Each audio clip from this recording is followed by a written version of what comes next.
So the process to take full page screenshot in laptop on Windows 11 is quite easy and simple. This process doesn't need any app or extension.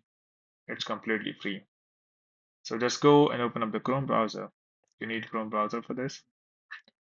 And here type in for any long page so that you want to take the screenshot of.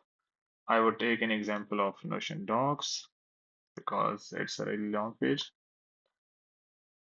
So you can see it is a long page. And if you want to take the screenshot of it, I would simply go and right click on inspect. And once this appears, make sure you check this. So you can see this one. Make sure here it is. Now you can see three dots here. Click on that. Now here you can see capture full size screenshot. Click on this. Now just go and wait for a few more seconds.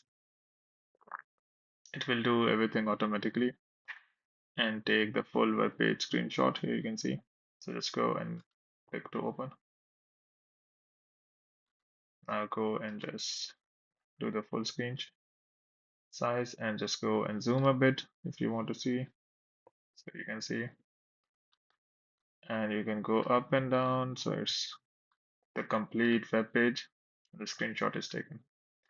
So hope by doing so, you'll be able to take the full page screenshot, that is full web page screenshot on laptop on Windows 11. But before you go, please like the video.